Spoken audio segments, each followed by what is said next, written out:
Hey friends, Jennifer Wilson here, your guide at Simple Scrapper and host of the Scrapbook Your Way podcast. Welcome back to the Simple Scrapper channel here on YouTube. In this video, I'm excited to share how I've been using the Hobonichi Weeks planner along with the Cocoa Daisy Weeks sticker kits. This is something that I never thought I would enjoy, and I never expected to be doing a video about this. But I've been having so much fun and being so productive in the process. So let's dive into it. So my Amazon order arrived and I got my Hobonichi Techo Weeks as well as a new set of Micron pens.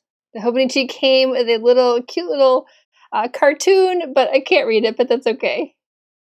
It's so small, so I love the soft cover. The paper is beautiful. It's the Tomoe River paper. And I was looking for some pens that I knew wouldn't bleed because I heard there's a little bit of extra caution you need to take with smearing on this type of paper. It's a little stiff to get started with, but I did a little test here to check out to make sure those pens were going to work. I also tested one of my friction highlighters to make sure that wasn't going to smear, and just playing a little around with some handwriting here to see how it was going to feel.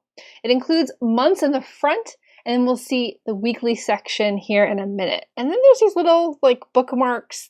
Those were a struggle. So I did a test here. In the beginning, I was going to use the months for a meal planner, but this whole pandemic life has been a little weird, and that didn't work out more than the very end of June there. But that's okay. So those bookmarks, they were already frayed and they never laid straight, and you'll see it in a minute that they're gone because I ended up removing them completely.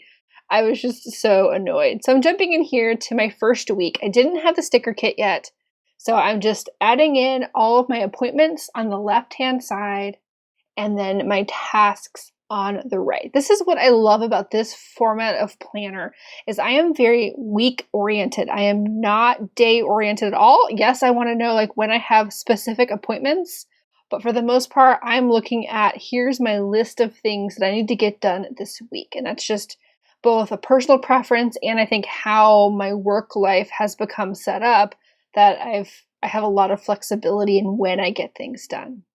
And for as long as I can remember, even when I did work in an office full time, I was very category oriented. So I had kind of top level categories and then tasks under there. So I'm writing my Simple Scrapper list, and then I write a list for what I do at the university, and then some personal things.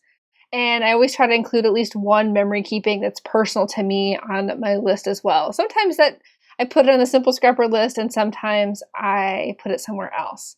And you can see just out of the frame there that I have a little, it's a dot grid notebook that I was almost done with. And it was one of the reasons why I was looking into this new planner, is because I was almost done with this notebook that I'd been using. And previously I just kind of fold it in half, make my lists on it, and then use that for the week. So I'm referencing that. And that's what I always do week to week, is reference the previous week to figure out, okay, what didn't get done and what needs to be transferred over. So the writing experience is pretty smooth overall. I can't say I absolutely love these pens.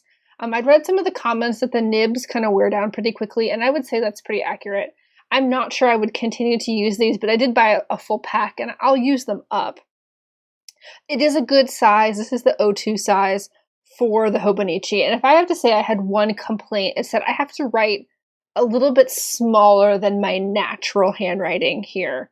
And that's okay. I just have to be really careful. I think if it was just a little bit bigger, say the size of the regular Hobonichi Techo, but in this weekly format, that would be my ultimate perfect size. But I can cross my fingers for the future, but for now, that's not what it is. But I love it anyway. All right, my stickers have arrived. I'm so excited. This is my first kit from Cocoa Daisy, their Daisy Weeks kit, and I only had a little bit of idea of what to expect. I knew there were stickers. I did not realize how precisely designed they would be for this particular planner. And it's so beautiful because this planner is all in Japanese. I can't read it. That's okay.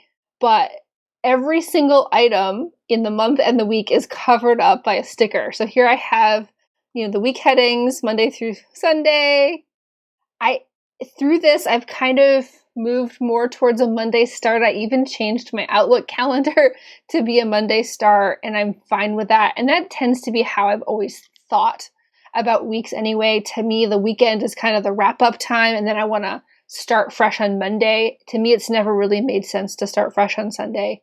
So I'm a fan of the Monday start. I'm adding all of the little date stickers here. As I said, we're covering up every single little thing. And it's fun to set up every month. I look forward to my kit arriving.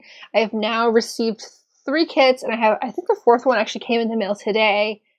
And it's just this delightful little experience to feel like I have this control, but it's so, it's like a puzzle or, a paint by number type of thing. You know exactly what to do. So it's that kind of tactile, stickery experience with really, at least 99% clear instructions. You know what to do with these things.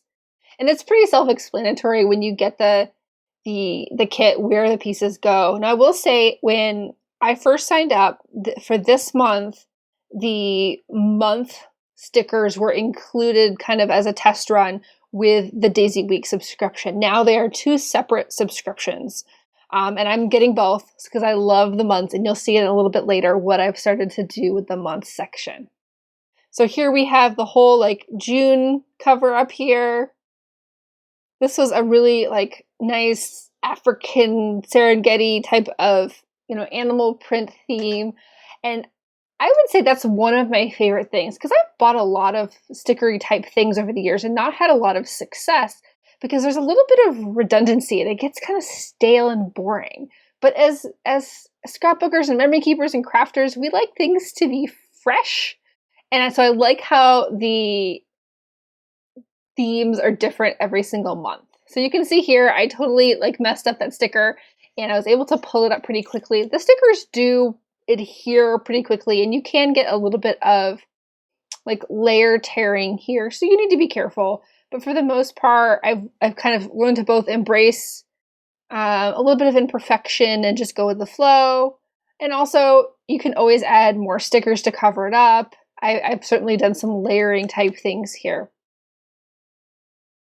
So I'm just checking out where all these little stickers go. They've done a good job of trying to make sure you have extra days in the month covered up. And so, as I said, really the whole surface is covered up, and it's this beautiful canvas for you to get started with your month. There's lots of additional little stickers that you can use to write reminders, little notes, add little dates. I've certainly used more in some places than others, but I'm kind of just keeping them aside where I'm done with the kit for the month and I'm starting to use it in my little creative journal as well. So they'll always get used up in the end. I would say the only ones I'm not really using, and you can see them right there, are the little they're more particular planner icons, cleaning in the gym and paying the bills and stuff like that. I don't have a big use for those type of things. It's just I'm not very oriented in that way. Also, we're in the middle of the pandemic and there's not a lot of routines like there used to be. There's just a lot of work and one day flows into the next, but it's all good. Okay, I'm jumping in here to the weekly sections. So there's headers and footers on every single page, as well as, and that's what I'm working on now, and then you'll see in a minute where I'm going down the columns of each page and all of the day numbers are covered up as well. So I'm going week by week here. I really like how each week has the week number on it, because this is so handy for Project Life. And I'm doing Project Life in a photo book this year, but I'm organizing my photos week by week. And no matter what I do in the future in terms of scrapbooking, I am always going to organize my photos by week, because I take so many these days and I love just being on that, having that weekly container. Even if I'm not managing them every week, it gives me a smaller batch to work from, because a month is just so much. So I'm just kind of thinking here and figuring out, checking the lay of the land. I know I was thinking about, okay, so when one month ends and another one begins, do you go ahead and put the header and footer on? So far I have, but there's always a little bit of that, a transition of where does one month kind of the theme supplies end and where does one begin. So in some months they will have like overlapping weeks in terms of like, here's the week 32 header in one month, and then you'll see the week 32 header again in the next month. And of course, they want to have that there in case it's your first month subscribing. So now I'm adding all the little date stickers one by one. This is a very therapeutic experience. That's something I didn't really expect. It's very addictive. I've mentioned on Instagram and other places that I've not had a ton of success with a more sticker-focused approach to planning, but something about this, as I said, is very like controlled. I know what to do. It feels there's not a lot of design going into it. It is really the stickers are supporting my plans rather than being the plans themselves, if that makes sense. My objective here is to have a planner that works for me and it keeps track of where I need to be, what meetings I need to jump on, and what I need to do in a week. And so this has just been kind of a beautiful accessory to that and a fun little diversion, particularly with this once a month setup. And then every week I go in and kind of set up the next week's tasks, add a few additional stickers. And so it's just been the right amount of time and energy and extra embellishment to my week, if you will. So I've really enjoyed that. So still placing all the stickers here. I've seen some folks like use little tweezers before. I'm not good at that. So I've not had any problems. I think I've maybe lost one sticker in the 3 months where I like totally mangled it to bits, but it was fine. It wasn't a big deal. All right, here. So just checking out other things. Adding the little footer stickers now. I love how, and you can see in the bottom right, there's always like a message that goes across the bottom, and so that's how you can tell which one goes with which. So that you can see all good things, and there's another message on the other side, and so they connect. And it's just really fun and delightful every single week. You can do it in order, you can mix it up if you want. You can also see kind of in the top right-ish, there's lots of little check box stickers, both ones just the individual line of little checks, or whole boxes where you can write on top of those. I have not had any issue writing on the stickers with these pens. I've also written on them with a couple other pens. Like most things, it's not going to dry instantaneously, but before you turn the page or do anything else, it does dry pretty quickly. And I even did like a writing test with some other pens, and really for the most part, a lot of the pens that I typically use for scrapbooking do work in this planner. It's not quite as smudgy as maybe I was worried about. Okay, so here I'm jumping back here and realize these little box stickers were not supposed to go on these boxes, that there were additional kind of bigger boxes. So the little boxes are designed if you want to cover a day, whether for embellishment or you have something to say about it. I have a little bit of a stray sticker situation here, and there's the sticker that actually belongs there. So the first month it took a little bit of like trial and error to make sure I knew where everything went, but after that it was pretty understandable, and month to month not a big deal. The one question I did have is these stickers I'm putting in here on the right hand side, they have this blank and then the days of the week. And I even asked Coco Daisy, like, what's this for? And they were like, it's up to you, be creative. So I'm sure the designer had something in mind, but I've been using it as a habit tracker. You'll see when I go through my walkthrough that I've just been tracking what days I've used the treadmill, just writing treadmill and then crossing it off. I didn't use that in the beginning because I really didn't know what it was for. Sometimes I just put like a little this week sticker on it. But for so much else in the planner being very clear about what goes where, I kept looking for the sticker that went in that box and I couldn't find one. And that's when I think the habit tracker is really what makes the most sense here. So here's my first full week with a fully set up sticker page, adding all my appointments, my tasks again, and you'll see me referencing back to the previous page, trying to figure out how I want to write things. These days, I don't have a ton of appointments, and I would say that that's one of the reasons why I wanted to switch to this. I'd been, just having lists here and there.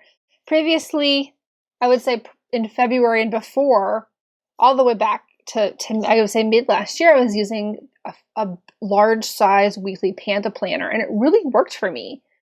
But when the pandemic hit and I'm working at home, it just felt too big. I don't have the table space here in my home office that I do in my work office on campus. I don't have as many appointments. My day is not as time structured because I'm not like working 4 hours here and then working 4 hours there. There's no things to take my daughter to in the evening. So I just felt like it was too big. And I can't say that I'll never go back to it. But for now, I'm really enjoying this. It's just so fun. The little stickers make me happy. I love this one had animals. There's always, something a little cute and sweet. And I appreciate that. I don't know what, like a few years ago, I was totally not into cute type of motifs. Even when my daughter was a baby, I was not into that at all.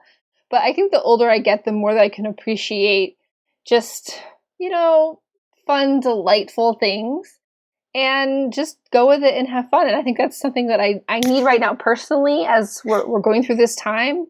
And I kind of get it. And as I've mentioned, the combination of this being a truly functional planning approach with the delight is what really works for me. And so if you've had trouble in the past with a maybe like overly pre-planned planner thing, because I've seen so many folks like use sticker planner, using stickers in their planners, and they set up these pages for the week. And I'm like, where's all the stuff you're going to do? And please don't take any offense by that. But I just have a long list every week, and I need lots of space for that. And this system provides that. So you can see here, I've picked some of those little checklist stickers. I did this for a few weeks where I kind of picked my top 4 tasks for each category and tried to write those down. One tiny complaint is that those little check marks don't line up with the grid perfectly. I wish they did a little bit more, but it's not that big of a deal. It's nice to just have a little bit of extra embellishment on the page and to be able to write my tasks next to it, and to also have that sense of priority to say, okay, here's the things that I really need to get done, and then I also have room for additional tasks if I still have time. Things have gotten a little bit busier. You'll even see when I do the walkthrough that there's some weeks where I didn't use a lot of extra stickers because it was just a busy week and I was just trying to check things off one after the other. But I do appreciate taking the time to think, look at the past week, look at my Trello to see what's coming up, and to set some priorities about what really needs to get done. All right, as I said, I'm continuing to reference last week, thinking about what's next. I'm definitely that type of person. Some weeks you'll see if it's early in the week and I know I'm not going to do something, like let's say, for example, this week I was going to make this website update and the person I was relying on to do a thing wasn't going to be available till next week. So I went ahead, crossed that off with an arrow, it's basically a long line with an arrow at the end. And that's being forwarded to next week. You can see here, on this one I did a little bit of just the little bullet journal type arrow to forward that. I've tried a bunch of different things. Some weeks you'll see that I don't do anything different to indicate it's just an unchecked item. All right, let's jump in here to the full walkthrough of what I have done so far over the past 3 months. So we'll go through the monthly sections first. Sneak peek of July. Okay, here's June. I thought this was going to be a meal planner. Wasn't good. Didn't work out for that. So I just tried to just add a few additional stickers and kind of things that we did. And then in July, I realized that I wanted to play more with stickers, and this could really be more of a true memory planner. So it's kind of a hybrid journal, and I really started adding things, and I'm continuing that for August. I like just adding a few additional thoughts, and it's been really, really fun. All right, let's jump into the weeks. There's that first week when I didn't have any stickers, and then we'll go week by week. So I use the checklist format that Becky Higgins uses in terms of writing your item. If it's up next, I highlight it, and then when it's done, I cross it off. And I really enjoy that because sometimes I have trouble focusing on what's next within the list. And so having the highlighted item really, really helps me say, okay, this is what I'm doing next. And give that sense of priority. So you can see here we've jumped to a new theme. This was the the nautical theme. It's so cute and delightful with all the little fishies and sea creatures. And of course, the blue calming colors are really nice too. Lots of lists. I tried a different handwriting approach that week. It was a little too messy for me. This week was super busy. Lots and lots of checklists. And then starting for this new month, I started adding these kind of like a top 4 things I get to do. So you see that one at the bottom there, and here's another one. And I just wanted to play a little bit more with the stickers and get things set up to help me kind of reconnect with, okay, these are the things that I'm enjoying right now, that I have the opportunity and I can feel grateful for. Because, you know, life continues to be a challenge, and, you know, we're making do and it's all okay. But anything I can do to remind myself of what's good, including playing with stickers in my little fun planner, is definitely worth it right now. And of course, this memory planning in the months is so fun, and I'm just going to love keeping this for the future. All right, friends, thank you so much for watching. Let me know if you have any questions.